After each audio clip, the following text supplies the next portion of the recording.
Video kali ini kita akan membahas apa itu knowledge.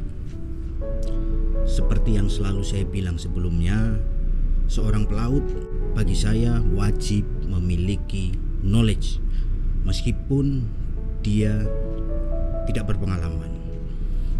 Karena dengan knowledge kita bisa mengalahkan orang-orang yang sudah berpengalaman walaupun kita belum memiliki pengalaman. Itu yang pertama. Yang kedua, saya prihatin hingga saat sekarang saya masih saja mendapatkan cerita, bahkan saya memiliki banyak pengalaman dari dulu sampai sekarang, masih bertemu dengan orang-orang yang tidak mempunyai atau tidak memiliki knowledge. Dia memaksakan diri untuk menjadi pelaut. Bagi saya knowledge adalah penting, karena jika saya tidak memiliki knowledge, saya hanya memikirkan hawa nafsu, ingin menjadi seorang pelaut, saya memaksakan diri untuk menjadi seorang pelaut tanpa saya memiliki knowledge yang baik, tanpa saya memiliki knowledge yang mumpuni, maka saya hanya akan menjadi benalu di atas kapal. Itu yang saya tidak mau.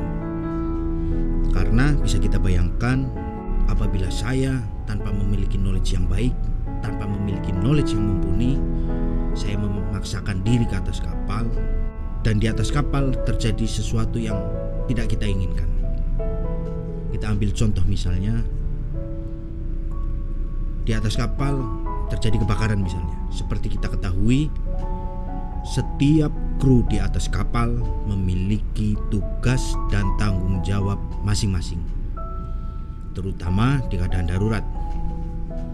Kembali lagi, Anda bisa bayangkan, semisal di kapal terjadi kebakaran, dan di atas kapal saya adalah orang atau kru yang ditugaskan untuk memadamkan api.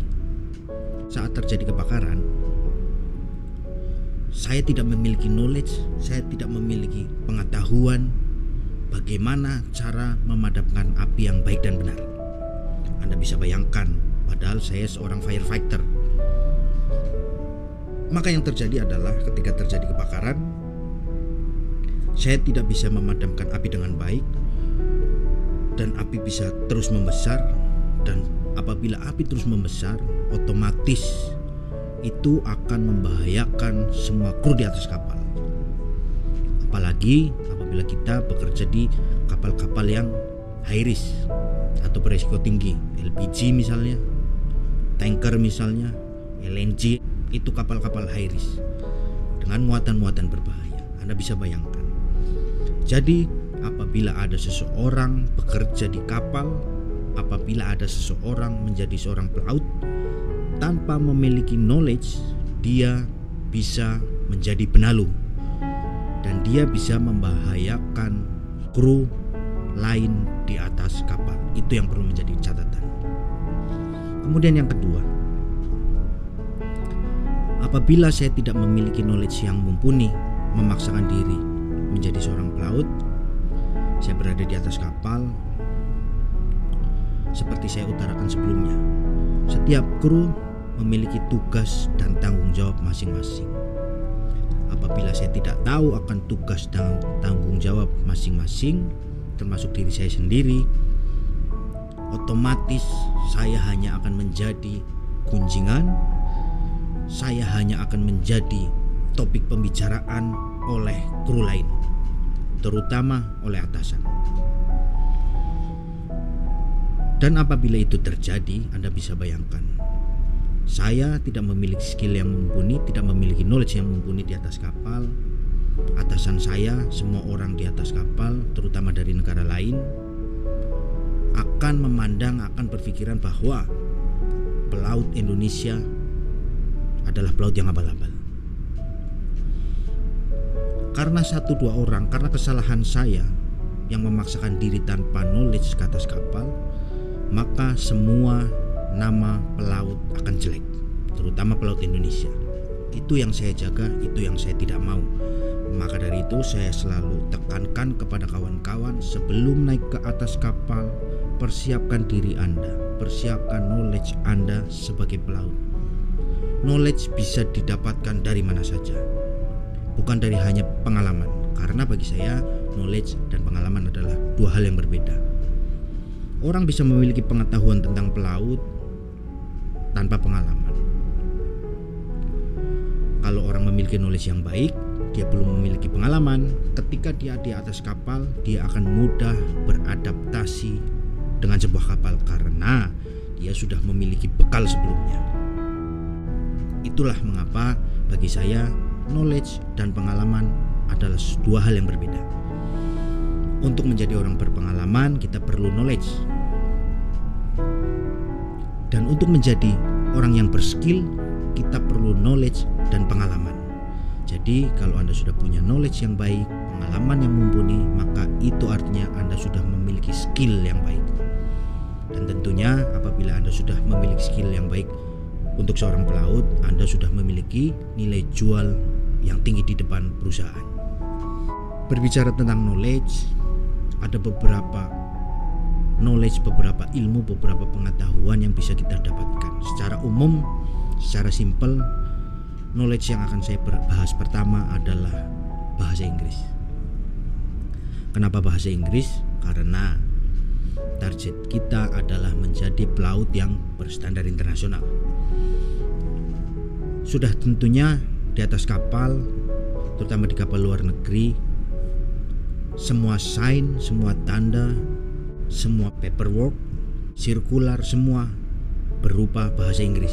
Jadi kita harus mumpuni pengetahuan kita tentang bahasa Inggris. Setidaknya bisa berbahasa Inggris dengan baik. Kemudian yang kedua, karena kita bekerja di kapal luar negeri, maka di atas kapal kita akan bertemu dari berbagai macam negara. Dengan banyaknya kru dari berbagai macam negara, otomatis bahasa Inggrislah yang dipakai sebagai alat komunikasi. Seperti kita ketahui juga, bahasa Inggris adalah bahasa universal, bahasa yang umum dipakai untuk berkomunikasi dari satu negara dengan negara lain. Maka dari itu di kapal kita menggunakan bahasa Inggris untuk berkomunikasi dengan kru, terutama dari negara lain. Di kapal banyak operasional, di kapal banyak pekerjaan. Apabila kita mendapatkan order dengan bahasa Inggris dan kita tidak bisa bahasa Inggris dengan baik, Anda bisa bayangkan apa yang terjadi. Itu hanya akan menimbulkan kesulitan untuk diri kita sendiri. Kita menjadi tersiksa di atas kapal secara psikologis karena kita selalu berpikir, selalu ketakutan akan mendapatkan order, akan mendapatkan suatu peringatan, akan mendapatkan sesuatu dengan bahasa Inggris. Itu akan membuat kita tidak nyaman. Maka dari itu, knowledge tentang bahasa Inggris itu yang pertama bagi saya. Kemudian, bagaimana bahasa Inggris kita bisa dapatkan dengan baik? Banyak cara untuk kita bisa berbicara, menulis bahasa Inggris dengan baik. Ada di Jawa Timur sebuah kampung yang terkenal yang mungkin kawan-kawan sudah tahu juga, yaitu Kampung Inggris atau Kampung Pare. Di sana terdapat ratusan tempat kursus bahasa Inggris dengan harga yang terjangkau dan dengan berbagai macam fasilitas. Kita bisa memilih di sana satu persatu mana yang terbaik untuk kita. Karena di Kampung Pare sendiri lebih condong atau lebih cenderung mereka mengkhususkan bahasa Inggris yang mereka berikan adalah untuk bekerja, terutama untuk pelaut, baik itu hotel departemen, restoran departemen, deck departemen, ataupun engine departemen. Kita bisa pilih di sana sesuai kemampuan kita. Belajarlah di sana dengan baik. Tuntutlah ilmu di sana dengan baik, pergunakan waktu di sana dengan baik, perhatikan pengajar dengan baik. Jangan buang waktu Anda, jangan buang biaya Anda dengan sia-sia. Kemudian, selain Kampung Pare, ada juga Kampung Inggris di Bandung. Di sana kurang lebih sama dengan Kampung Pare di Kediri. Kita bisa belajar bahasa Inggris yang lebih cenderung untuk pekerjaan kita, terutama pelaut.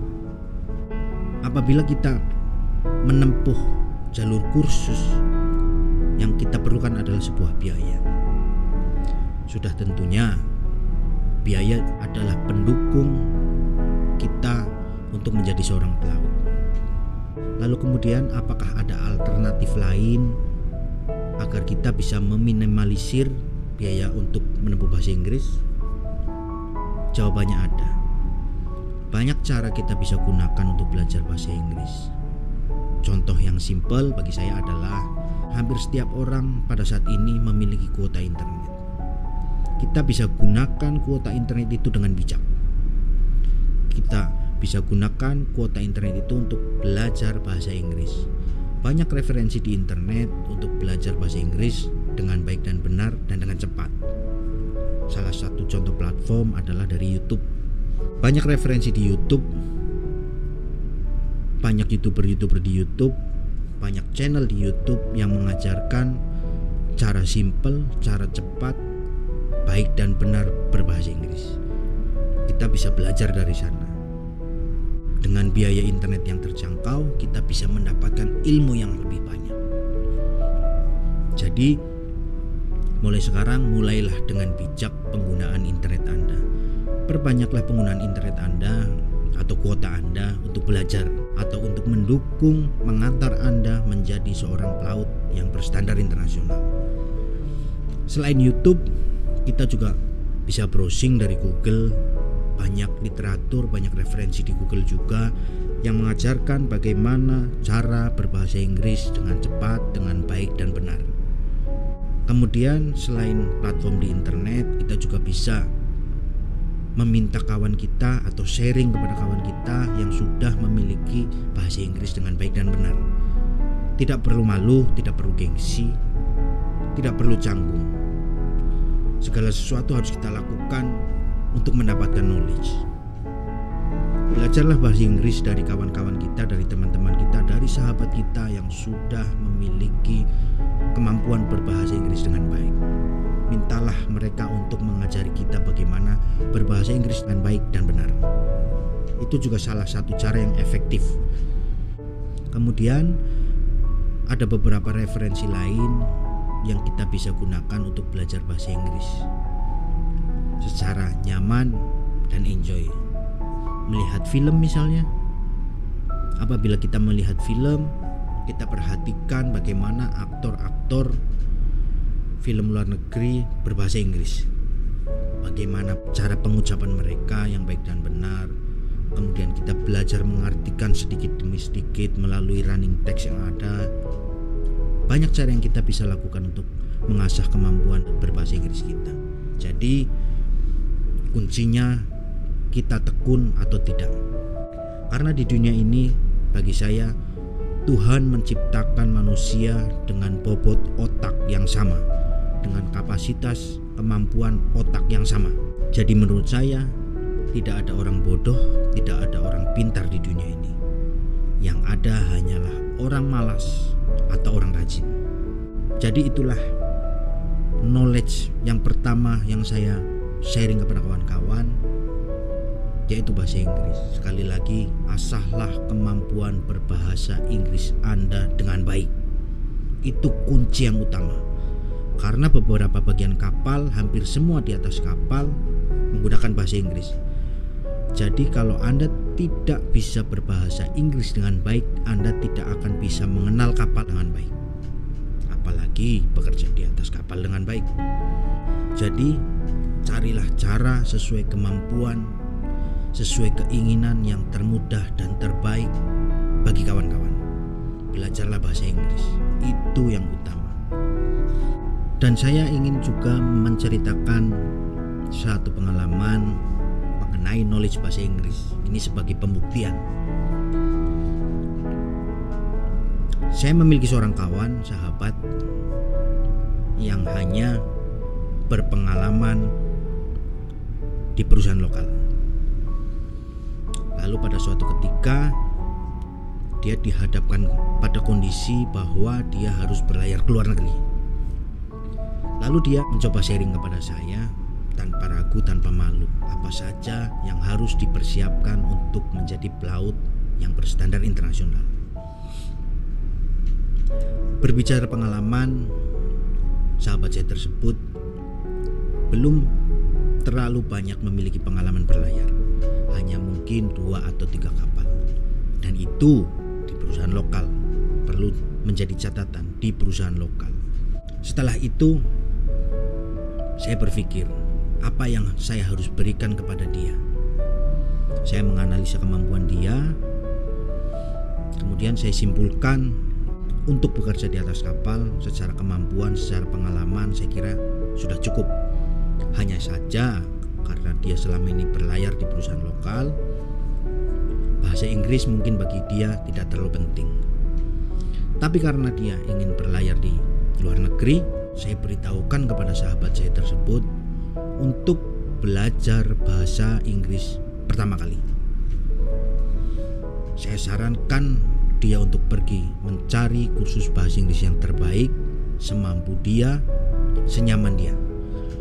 Kemudian sahabat saya tersebut memilih untuk menimba ilmu bahasa Inggris di Kampung Pare di Kediri. Setelah mendaftar, dia menjalani dengan baik proses belajar bahasa Inggris di sana selama 4 bulan.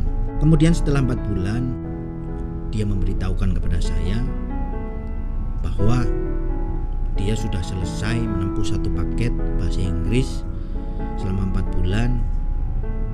Lalu apakah langkah selanjutnya bagi sahabat saya tersebut? Kemudian saya menyarankan kepada beliau, saya menanyakan terlebih dahulu tentunya, apakah menurut Anda pribadi kemampuan bahasa Inggris Anda sudah cukup baik? Lalu sahabat saya tersebut agak bimbang antara sudah cukup baik atau belum. Ketika saya melihat keraguan di sana, saya menyarankan tambah lagi ilmu bahasa Inggris kamu. Lalu sahabat saya memutuskan untuk menambah lagi kursus bahasa Inggris di Kampung Inggris. Dia melakukan extend atau tambahan kursus selama 2 bulan.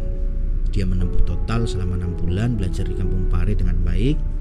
Setelah itu dia menginformasikan kembali kepada saya bahwa dia sudah siap dengan kemampuannya berbahasa Inggris untuk menghadapi interview. Lalu saya menyarankan kepada sahabat saya tersebut untuk melamar sebuah pekerjaan di sebuah perusahaan luar negeri yang bonafit tentunya.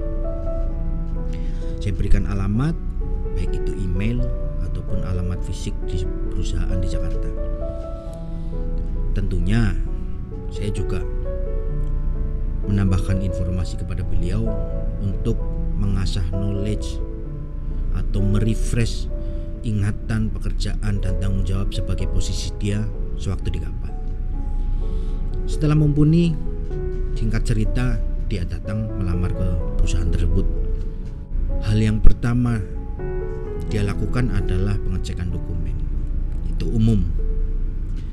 Kemudian setelah itu dia melewati tahap pertama interview dengan seorang manajer crewing di sana, dan dia melewati interview itu dengan baik. Sekali lagi, interview dilakukan dengan bahasa Inggris.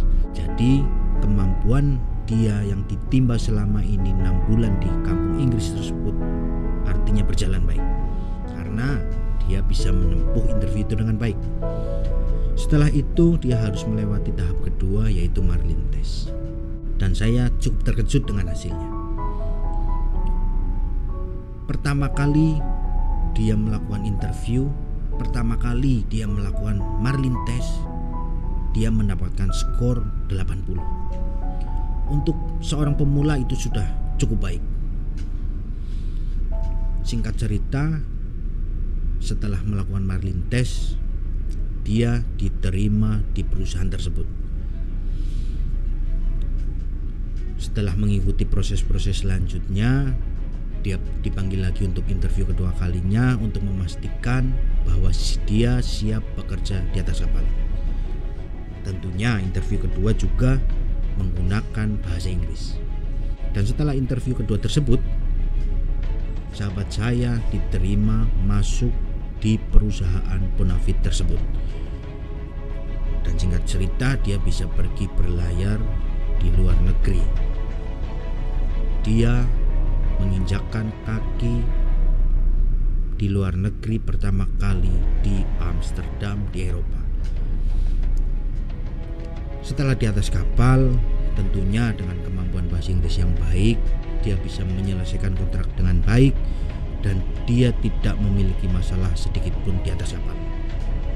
Bahkan hanya dengan satu kontrak dia sudah bisa mendapatkan promosi jabatan. Ingat, hanya dengan satu kontrak dia sudah bisa mendapatkan promosi jabatan. Jadi kontrak berikutnya sahabat saya kembali lagi join di perusahaan tersebut dengan posisi yang lebih tinggi. Itu adalah salah satu bukti yang saya ajarkan kepada sahabat saya bahwa knowledge adalah satu hal yang penting. Dengan pengalaman yang tidak cukup banyak, itu juga hanya perusahaan lokal, tapi dengan tekun mengasah knowledge-nya, dia bisa tembus bekerja di perusahaan bonafit di luar negeri, dan dia dengan bangga mendapatkan sebuah promosi jabatan. Itulah satu contoh bagi kawan-kawan yang ingin menjadi pelaut yang berstandar internasional. Knowledge adalah hal yang terpenting. Jangan menjadi orang yang bodoh di atas kapal. Karena dengan Anda menjadi orang bodoh di atas kapal, Anda hanya akan menjadi bahan perbincangan untuk orang-orang dan bagi atasan Anda. Itu perlu menjadi catatan penting. Jadi janganlah menjadi orang yang bodoh. Demikian knowledge yang pertama yang saya bisa sharing ke kawan-kawan. Semoga ini bermanfaat. Semoga ini membawa kawan-kawan menjadi lebih semangat, menjadi lebih maju lagi, menjadi pelaut Indonesia yang berstandar internasional. Demikian dari saya, Perancis, 13 Agustus 2020. Pelaut Indonesia maju.